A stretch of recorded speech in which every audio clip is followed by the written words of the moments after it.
பெரிய காலை சுற்றி 7 அடி மட்டத்துக்கு டைல்ஸ் ஒட்டணும் அப்படின்னு சொன்னாங்க. சரி ஓகே டன் அப்படின்னு சொல்லிட்டு நம்மளும் உரைச்சி விட்டு அழகாக நனைச்சி விட்டு நல்லா உரைச்சிட்டு புளிய பழத்தையும் நனைச்சி தூர எடுத்தாச்சு. நனைச்சி தூர எடுத்துகிட்டு சோறு வந்து 13 அடி நீளம். அதனால் ஒரு பெரிய இருக்கிறதுலே பெரிய மட்டக்கம்பு ஒரு 7 அடி மட்டக்கம்பு எடுத்தாந்து மட்டை வச்சு ஒட்ட ஆரம்பித்தோம். டைல்ஸை பார்த்தீங்கன்னா காப்பி கலர் கல் சூப்பர் கல்.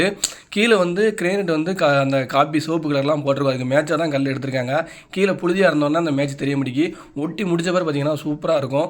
விறுவிறுன்னு ஒட்ட ஆரம்பித்தோம். வேலை ஆரம்பிக்கே லேட் ஆகிட்டுங்க. எப்பவும் 10 மணிக்கெலாம் வேலை ஆரம்பிச்சிருவோம். இன்றைக்கி பார்த்தீங்கன்னா 12 மணிக்கு தான் ஆரம்பித்தோம். ஏன்னா டைல்ஸ் வந்து மட்டம் கொடுத்து உரசி அதை நினச்சி விட்டு புளியெல்லாம் எடுத்து வரதுக்கு 12 மணி ஆகிட்டு. 12 மணிக்கு ஆரம்பித்தாலும் விறுவிறுன்னு ஒட்டணும்பா அப்படின்னு சொல்லிட்டு விறுவிறுன்னு ஒட்ட ஆரம்பித்தோம். கல் நல்லா 1.5 கல் நல்லா பெண்டு இல்லாமல் அழகாக இருந்துச்சு. அதுபோக ஒரு கருப்பு 2 படம் ஒரு இடத்து ஒரு ஒயிட்டு டிசைனை பார்த்தீங்கன்னா சூப்பராக இருக்கும். ஓரளவு 2 மணிக்கெல்லாம் எல்லாத்தையும் ஒட்டி முடிச்சாச்சு. ஒட்டி முடிச்சதுக்கப்புறம் நீட்டாக ஒரு முருகர் படத்தை கொண்டாந்து வைக்கிட்டாங்க. முருகர் எப்படி இருக்காருன்னு பாருங்கள்.